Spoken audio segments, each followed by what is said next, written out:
Alors il est temps de conclure, c'était long, mais Oleg était lourd. Tout d'abord, le niveau intellectuel des vidéos d'Oleg, bon, vous avez compris, c'est affligeant de stupidité et d'arrogance. Alors que des vidéos aussi indigentes puissent faire près d'1 million de vues, manifeste que l'intelligence est morte pour une bonne partie de son auditoire. Et cela en dit long sur l'état de la civilisation dans laquelle nous vivons depuis donc 20 ans d'Internet, 70 ans de télé, 50 ans de télé. Alors sous prétexte de révisionnisme et de dissidence, la masse, on le voit bien, est prête à gober n'importe quoi, n'importe quelle stupidité, surtout si on attaque le Christ et les vérités chrétiennes, ça marche bien. Les gens croient aussi à peu de frais être anti-système, alors qu'ils engraissent le système, antichrist.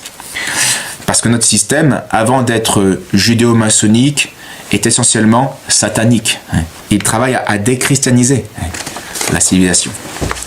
Et donc Oleg, en fait, n'est qu'un idiot utile qui nous livre bien le fond de la pensée révolutionnaire, mais à la sauce païenne, pas à la sauce maçonnique, pas à la sauce judaïque, à la sauce païenne. L'important pour Satan, c'est pas le triomphe de telle ou telle erreur, c'est la disparition de la vérité du Christ. C'est la disparition du baptême de Clovis dans la France et de sa mission surnaturelle d'être France chrétienne. Nous permettre de retrouver la vérité, c'est ce qu'ont voulu les bâtisseurs de cathédrales. C'est ce que souhaitait François Ier. C'est également ce que souhaiterait Jeanne d'Arc. Que nous nous réveillions à notre véritable identité. La France est la terre où Odin se réveille au chant du coq gaulois. Les racines de la civilisation occidentale se trouvent dans l'Edda, dans les cathédrales et les châteaux, qui nous mènent tout droit à la religion primordiale. Celle du Dieu qui se pendit à l'arbre. Celle du Dieu qui chevauche un cheval à 8 pattes. Celle du Dieu qui a longtemps dû se déguiser pour continuer à exister, pour voir ses enfants. Cette religion démocratique et philosophique, c'est celle de la liberté et de l'égalité. C'est celle des dieux et des valkyries, dont Jeanne d'Arc est la plus belle figure. Alors en fait, Oleg devrait s'associer, je lui conseille de s'associer à Rudi Reichstadt, parce que, à moins que le partenariat existe déjà en secret, comme ce fut le cas pour Antoine Daoust. D'un côté, Rudi, le juif, nous dit qu'il n'y a ni pouvoir ni complot juif, et de l'autre côté, on a Oleg, le normand, qui nous affirme qu'il y a un pouvoir et un complot, mais il est chrétien, il est jésuite. Alors tout devient clair. Merci aux fact-checkers, grâce à eux, on a une info de qualité qui nous met en garde contre un retour à l'ordre moral, et vive la religion primordiale, vive la religion maçonnique, vive la République, vive l'État laïque et révolutionnaire, vive les confinements, vive les injections sûres et efficaces, etc. Merci Oleg. Le simple fait qu'on continue à compter les années calendaires à partir de Jésus-Christ, c'est un autre révélateur qui montre que nous ne sommes pas dans une civilisation laïque, mais dans une civilisation qui est chrétienne. En d'autres termes, ce qu'on nous enseigne à l'université, c'est pas la vérité, mais une pseudo-vérité qui convient à la religion chrétienne.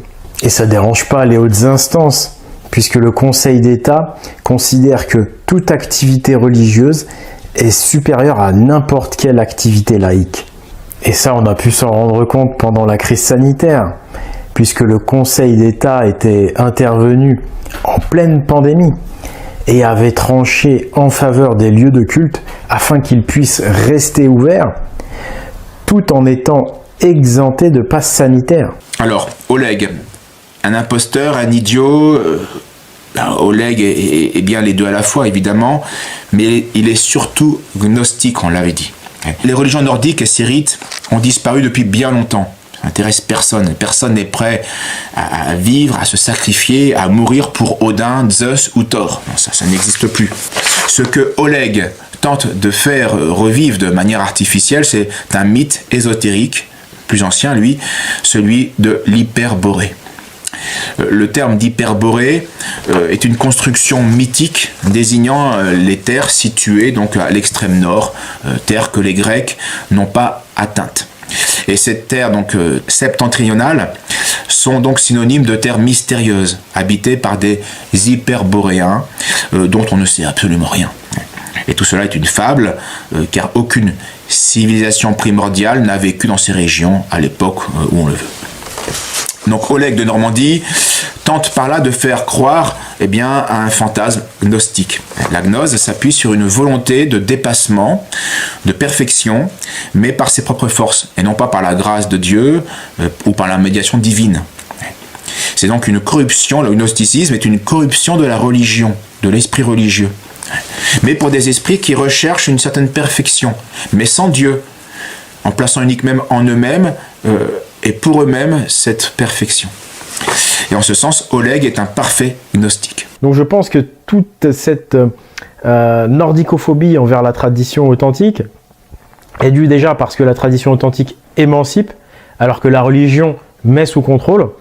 Et voilà, c'est aussi simple que cela. La gnose est un phénomène universel, religieux universel, qui existe depuis bien longtemps et qui consiste donc, on l'a dit, en une dégénérescence de l'instinct religieux et en proposant un enseignement secret, un syncrétiste aussi, on mélange tout comme Oleg le faisait, de nature religieuse et qui promet un salut par la connaissance cachée. Et donc elle permet en fait une évasion hors de ses responsabilités morales très concrètes. On fuit dans un monde imaginaire, à dimension ésotérique, avec le jeu des symboles, des interprétations, qui est sans frein. Alors c'est pourquoi son succès coïncide souvent, presque toujours, avec des périodes de décadence et de désarroi moral et intellectuel et religieux. Une voie de garage. Et elle n'est pourtant qu'une illusion qui engendre une jouissance narcissique, mais stérile et donc désespérante.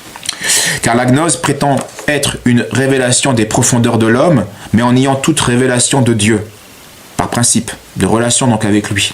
Donc ça peut être que désespérant. C'est pas l'homme qui va combler l'homme. Et Guénon, avec sa tradition primordiale, n'a fait que singer et corrompre la connaissance infuse donnée par Dieu à Adam au paradis, avant la chute du péché. Mais cette science s'est perdue après le péché, en partie et peu à peu, par la négligence des hommes, d'où la nécessité de la révélation qui doit réapprendre aux hommes à se conduire vertueusement. Révélation que la gnose refuse. Le gnostique, donc, oppose connaissance et foi, alors que la foi doit purifier la connaissance. Et donc, le gnostique se coupe de Dieu, car le mystère de Dieu dépasse nécessairement la connaissance naturelle de l'homme. Donc, sans la foi en la vérité de Dieu qui se révèle, il est impossible d'arriver à une parfaite connaissance de notre Créateur. C'est pourquoi il y a une révélation chrétienne, mais il n'existe point d'ésotérisme chrétien, comme le voulait l'ancêtre des gnostiques au IIe siècle, Valentin, et comme le voulait Guénon au XXe siècle.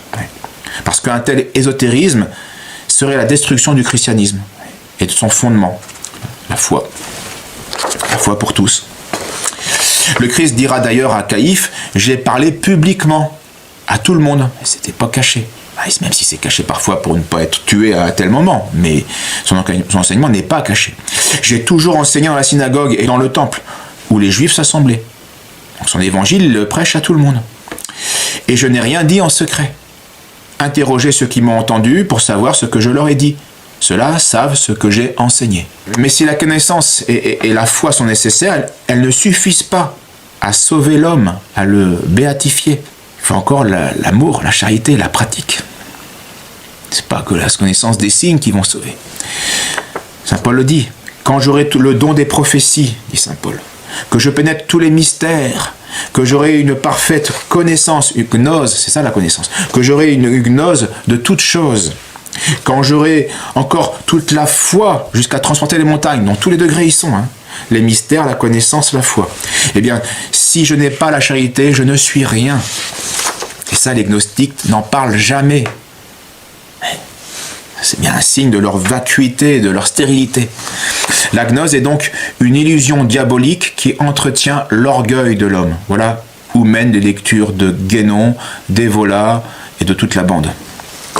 Et donc, dernière remarque à ce sujet, dans la mythologie d'Odin, vous avez peut-être remarqué, ceux qui sont penchés sur ça, il y a Ymir, qui est la première créature vivante et source de la création de la Terre, qui est tuée par Odin, qui était exaspéré, selon la mythologie, par la brutalité d'Ymir.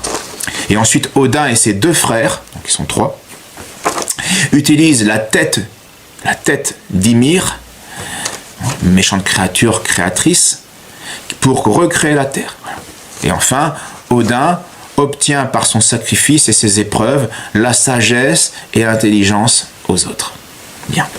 Eh bien, tous ces détails font écho aux travaux du professeur Losackmer, qui a enseigné la philologie à l'université de Rennes au XXe siècle et qui a exposé dans son livre le fils de la veuve sur l'ésotérisme maçonnique, la légende d'Hiram.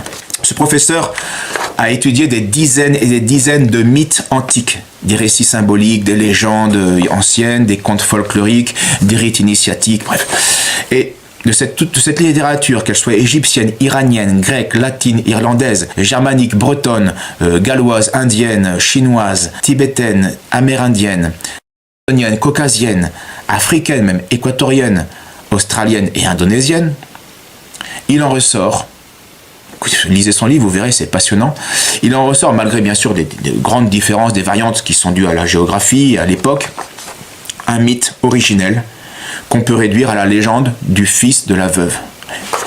Et donc l'archétype de ce récit symbolique décrit sous une forme allégorique l'affrontement entre deux divinités en vue de la possession de la connaissance.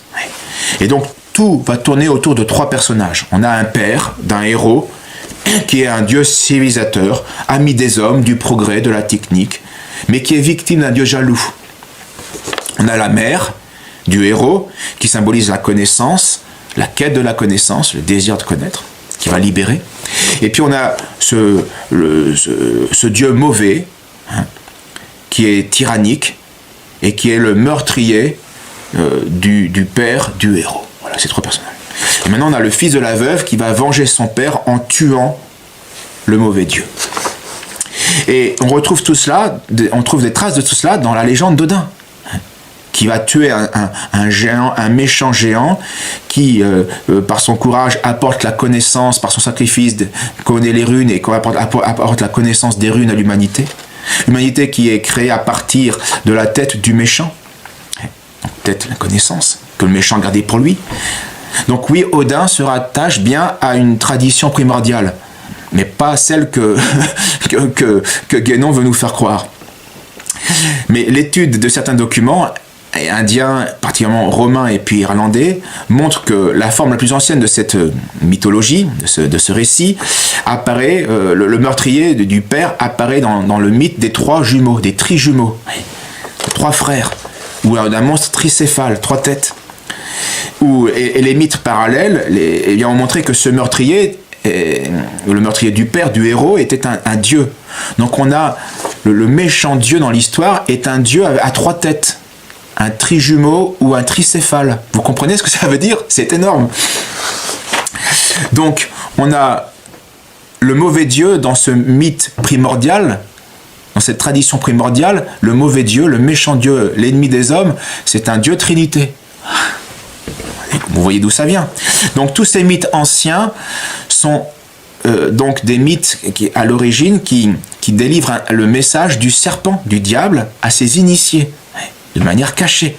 C'est-à-dire un message de Satan aux hommes qui ne veulent plus servir Dieu, la Trinité, mais qui est le Dieu Tout-Puissant, mais qui les a châtiés, qui les a punis, donc qui est considéré comme mauvais. Et ce message est très clair. Voici en substance la victoire des hommes sur ce tyran, sur ce mauvais Dieu, ce Dieu Trine, eh bien, qui les a chassés du paradis terrestre, parce qu'ils ont voulu avoir leur connaissance par eux-mêmes, donc ils ont été mauvais parce que châtiés parce que rebelles, qui refusent de reconnaître cette faute. Eh bien, cette libération ne pourrait être obtenue que par le recours aux sciences et aux techniques qui vont nous délivrer de la religion, qui vont apporter à l'homme le bonheur sur terre que Dieu nous refuse. Parce qu'il nous a chassés du paradis terrestre par notre faute. Et donc, grâce à ce progrès technique, le combat contre ce Dieu trine ne sera plus inégal. On pourra se libérer des contraintes de la terre, donc du châtiment. C'est l'espérance. Et donc par la connaissance, les hommes peuvent tuer Dieu, tuer le Père, tuer celui qui a tué notre Père, celui qui a rendu notre mère veuve. Voilà. Donc en fait, se passer de Dieu, donc devenir des dieux. C'est vraiment la théologie maçonnique, c'est ce qui règne dans le monde aujourd'hui. Hein. Donc ce qu'on reproche à Dieu, c'est d'avoir refusé jusque-là cette connaissance qui assure le paradis. Ouais, mais le paradis, il viendra par la croix aujourd'hui. Ouais. Donc le mauvais Dieu, dans ce récit, c'est le Dieu créateur, c'est la Dieu Trinité, qui nous a interdit de manger de l'arbre de la connaissance du mal, c'est-à-dire il nous a interdit de pécher, de mal user. Et donc, selon ce message satanique, les hommes doivent se ranger derrière le véritable ami de l'humanité, celui qui se présente comme le Dieu civilisateur, qui est le diable en fait, qui promet mensongèrement aux hommes la science, le savoir, la vraie gnose, et avec elle la force pour se libérer du joug de Dieu, qui est un Dieu trine dans les anciens mythes. Et qui a été, selon Satan, injuste envers les hommes, qui est un menteur, on le sait. Enfin, Satan n'est pas Dieu, évidemment. Voilà, c'est la science donc qui va assurer le bonheur sur terre, et non la religion, non la vertu, non la soumission à Dieu, qui nous a châtiés, et donc de fautes que nous devons expier par la croix. Voilà. Donc en d'autres termes, conclut le professeur Loxagmer, et ce sera notre conclusion aussi, la religion du fils de la veuve repose sur le même fondement que la religion biblique, mais avec cette différence fondamentale que les valeurs y sont inversées. Donc, la religion maçonnique est l'inversion de la religion chrétienne. Et ce rite primordial était un rite initiatique satanique qui a perduré à travers les âges et qui, grâce à la maçonnerie, redomine aujourd'hui. Donc les valeurs y sont inversées et que le Dieu de la révélation, le Dieu de l'ancienne et de la nouvelle alliance y apparaît sous les traits d'un tyran jaloux et impitoyable, qui refuse de communiquer aux hommes la connaissance qui rend libre et heureux. C'est faux, puisque en fait Dieu nous livre tout par son Fils incarné, sacrifié par amour, et la confiance qui sauve, et puis c'est la croix du Christ. Mais c'est pas la croix du Christ qu'on va se sauver. C'est elle qui nous conduit à la résurrection, à la glorification. Mais seuls ceux qui imitent et qui aiment le Christ peuvent prendre ce chemin et obtenir cette fin heureuse. La franc-maçonnerie et la gnose ne sont que les formes modernes de cet ancien culte rendu aux démons dans l'Antiquité. Un démon rebelle et puni. Et elles font aujourd'hui ce que faisaient les manichéens du IVe siècle, les cultes de Mitra dès le 1er et 2e siècle, ou ce qu'ont fait les cathares au XIIe siècle. Satan n'est pas inactif et il réapparaît sous des formes légèrement différentes, mais la substance du message du Christ ne change pas, mais c'est radicalement opposé. Donc je ne peux que vous encourager à lire ce livre passionnant et rigoureux, édité aux éditions de Chiré. Bien voilà, arrêtons-nous là. Nous pensons en avoir dit assez pour réduire à néant l'influence nuisible d'Oleg de Normandie. Nous avons suffisamment montré combien son œuvre relevait de l'imposture historique pure et simple. Il est temps de nous quitter et nous laisserons à Oleg le soin de conclure dans la bonne humeur. Cela va de soi. Merci, à bientôt. Quand j'ai découvert les runes du château de Chambord, ça a été un moment très spécial. D'abord parce que, en tant qu'historien, je trouvais des éléments qui allaient être d'une grande aide, mais surtout parce que j'ai senti cette volonté de transmettre qui venait des ancêtres. Je me suis senti accompagné par nos ancêtres qui m'apportaient une aide. Et voilà, j'ai senti cette attention qui venait du passé. Je trouve ça génial. Que de liens nous avons fait. Mais bon, on va s'arrêter là parce que sinon il n'y aurait pas de fin, tellement les liens laissés par les bâtisseurs odiniens sont nombreux. Voilà, c'était Oleg de Normandie pour vous servir. En fait, j'étais extrêmement prétentieux. Je me prenais carrément pour un médiocre alors que j'étais nul. Maintenant, si intellectuellement je peux peu, bien je vis heureux dans l'éternelle et la perpétuelle béatitude de l'abruti.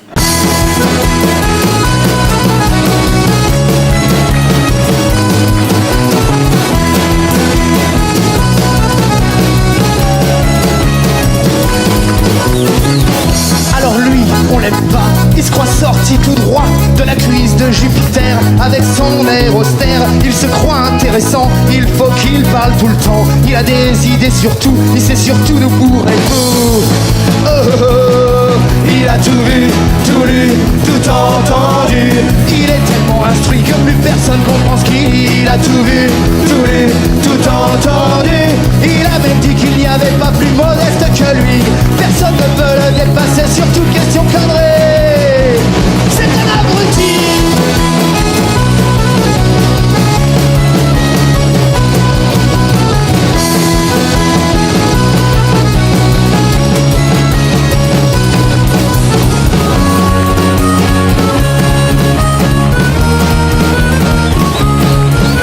Tout vu, tout lu, tout entendu.